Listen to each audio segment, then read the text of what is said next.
Les vraies voix Sud Radio, 17h-19h, Philippe Rossi. C'est la suite des vraies voix sur Sud Radio avec Philippe Bilger ce soir, Philippe David, Céline Pina dans quelques instants. Tiens, Sud Radio vous offre votre montre Icewatch, voilà, l'Ice Solar Power, montre qui puise son énergie dans la lumière naturelle mais également la lumière artificielle. 0826 300 300, venez jouer avec nous dans quelques instants en Roi de l'info à la clé ce soir et comme chaque semaine, comme toute la semaine en tout cas, votre montre Icewatch, voilà, l'Ice Solar Power 0826 300 300. On poursuit tout de suite donc les débats des vraies voix. Le deuxième débat, le coup de colère d'Olivier Véran ce jeudi matin. Certains médecins, selon lui, sont responsables de la deuxième vague. Il pointe du doigt notamment ces médecins dits rassuristes qui n'ont cessé de dire que le virus ne repartirait pas. Leurs propos nous ont fait du mal collectivement, dit Olivier Véran. Écoutez par exemple Didier Raoult. Voilà ce qu'il disait il y a encore quelques semaines. J'ai l'opinion que si vous voulez des infections respiratoires dans lesquelles il y a des secondes vagues, il n'y en a pas. Donc je vois pas pourquoi il y en aurait pour celle-là, quoi. Non, les gens font un peu un fantasme sur la grippe espagnole. Donc ils se fixent que la grippe espagnole, c'est le grand guignol qui sert à faire peur aux gens. Voilà la comparaison avec la grippe espagnole de Didier Raoult et donc cette deuxième vague qui n'arrivera pas selon lui, c'était il y a quelques semaines. Êtes-vous d'accord avec le ministre Olivier Véran? Les médecins rassuristes sont-ils responsables de la deuxième vague de Covid? Tiens, c'est le duel des vraies voix. C'est l'heure du duel. Et le duel des vraies voix ce soir, Philippe David face à Philippe Bilger, deux vraies voix qui ne sont pas d'accord. Alors Philippe David, pour commencer, d'accord ou pas avec les propos du ministre, les médecins rassuristes sont responsables? Mais bien sûr, mais je pense même qu'ils sont responsables du naufrage du Titanic, du tsunami de 2004, enfin, ils sont responsables de tout. Alors, ce que je trouve hallucinant, c'est qu'aujourd'hui, les médecins rassuristes ont tous les défauts. Et ce qu'il y a de terrible, c'est qu'on voit par exemple qu'aujourd'hui, Didier Raoult est attaqué par le Conseil de l'Ordre des médecins, je cite, pour information erronée au public et charlatanisme. Alors, j'estime que dans ces cas-là, ils doivent poursuivre Agnès Buzyn, la ministre de la Santé, qui disait que le virus s'arrêterait à la frontière comme le nuage de Tchernobyl en 1986, non ? Il faudrait la poursuivre aussi, pour information erronée au public. Enquête qui est ouverte, hein, il faudrait poursuivre Olivier Véran, on parle de lui, qui disait que le masque ne servait à rien au printemps dernier, vous en souvenez? Et puis pour le charlatanisme, on pourrait en parler, parce que quand on voit toute la promotion qui est faite pour le remdesivir, qui est nocif pour les reins, enfin toxique pour les reins, et qui n'est pas efficace, ça nous démontre une chose, c'est que par rapport aux lobbyistes de Gilead, ceux de Monsanto sont de véritables enfants de cœur.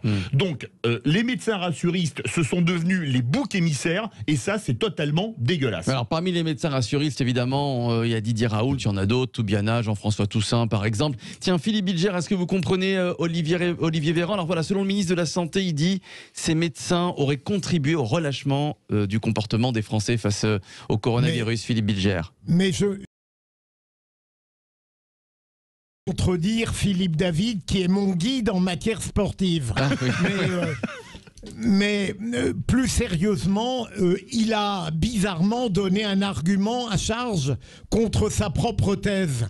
Lorsqu'on entend le professeur Raoult dire de manière péremptoire qu'il n'y aura pas de seconde vague et que ça ira très bien, il justifie profondément le propos du ministre Véran. Je veux dire, de toute manière, lorsqu'il y a eu de telles catastrophes mortelles, une forme de réassurance un peu mécanique est très dangereuse. Et elle est d'autant plus dangereuse lorsqu'on sent qu'en dehors du premier confinement, les Français n'ont que trop tendance à ne pas respecter dans toute leur rigueur les règles imposées. Alors on y reviendra, mais 60% des Français qui déclarent sortir sans attestation et voilà, braver l'interdiction en toute conscience. Ils en ont marre du confinement et donc ils sortent sans les attestations. Je peux dire un mot très rapide avant de donner la parole à Céline. Moi, j'adore ce gouvernement qui dit maintenant tout est de la faute aux rassuristes. Alors, attendez, je vais descendre quand même au deuxième degré, même au troisième degré. Ce gouvernement qui ferme les librairies, parce que dans les librairies, on peut se contaminer, mais qui a laissé les clubs libertins du Cap d'Agdou vers l'été dernier, qui ont été un cluster gigantesque. Depuis, ça a fermé. Oui, mais permettez-moi de vous dire que des gens aussi sérieux que ça, j'ai pas envie de leur donner le bon Dieu sans confession. Allez, dans quelques instants, on va écouter Geoffroy qui nous appelle de Valenciennes, qui a composé le 0826 300 300 pour débattre avec nous. Mais juste avant, on l'a pas entendu, l'avis de Céline Pina sur ces médecins rassuristes. Je crois qu'elle allait parler des clubs libertins du Cap d'Agdou. Peut-être, Céline. Vous n'êtes pas obligé. Non, je vais plutôt rester sur les médecins rassuristes. Très bien, ça nous va. Non, en fait, j'ai toujours pensé que quand on désignait des coupables et qu'on jetait des têtes à la foule, c'est souvent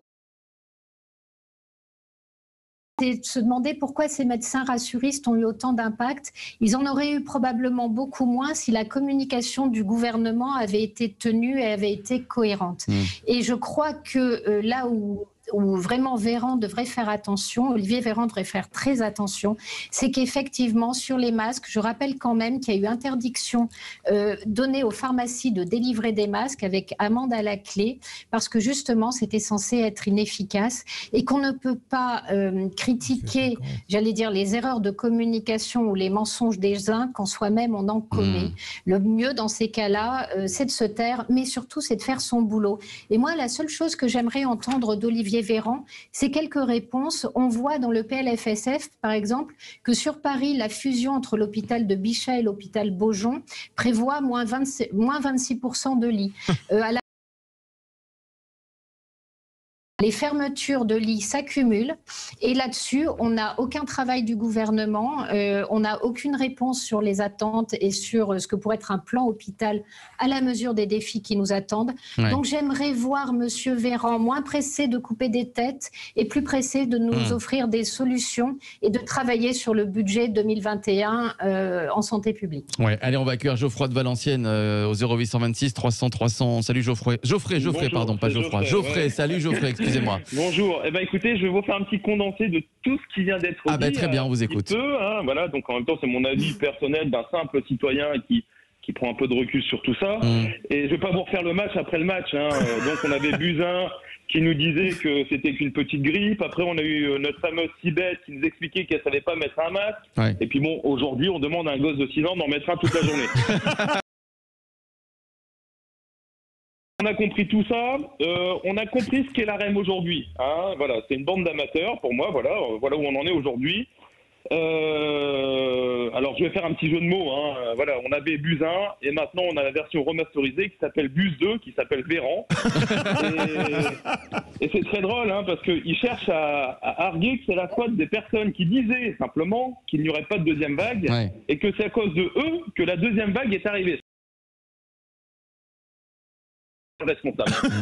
Voilà, donc c'est à peu près ça. De se dédouaner alors que pendant la période estivale, le gouvernement il a été le seul responsable à laisser les gens voyager avec l'épée de Damoclès au-dessus de la tête. Je trouve que c'est un peu facile. Donc je vais donner un petit conseil moi à ce gouvernement, si pour le peu qu'il y en ait un seul d'entre eux qui m'écoute. Je veux leur dire qu'ils ne sont pas responsables d'une seule chose. Et ça, c'est vrai, c'est la naissance de ce virus. Pour tout le reste, la gestion de la crise, de dire que le masque ne servait à rien, la crise sanitaire qui va arriver avec le nombre de millions de pauvres qui vont arriver à cause de la fermeture des commerces, le manque de lits dans les CH et les 40 milliards qui vont nous soumettre encore un peu plus à l'Union européenne, de tout ça, c'est vous les seuls responsables. Et j'espère que les Français vous le feront comprendre aux prochaines élections présidentielles, parce que là, c'est vraiment du foutage de gueule. Vous parliez des petits commerces. Dans quelques instants, à partir de 18h, c'est le début de la conférence de Jean Castex, Premier ministre. Qu'est-ce qu'il va annoncer? Ça, on ne sait pas, mais ce qu'on attend tous, c'est l'information en ce qui concerne les petits commerçants, les petits commerces donc dits non essentiels. À partir de la semaine prochaine, est-ce qu'ils vont pouvoir ouvrir sous condition? Est-ce qu'ils vont rester fermés? Et si oui, jusqu'à quand? On parle d'une date, le 1er décembre. On en saura un petit peu plus tout à l'heure à 18h et on va suivre tous ensemble cette conférence de presse. Score final sur le compte Twitter de Sud Radio et la question donc l'on vous posait, les médecins rassuristes ont-ils une part de responsabilité dans la seconde vague? La réponse est non, c'est votre avis, non à 77%. J'aimerais remercier donc Geoffrey de Valenciennes qui a débattu avec nous, qui nous a donné son avis, qui a beaucoup d'humour, voilà, qui nous a fait bien rire. Et puis les vraies voix, voilà, maintenant c'est l'heure de jouer. Une montre Icewatch Solar Power à gagner.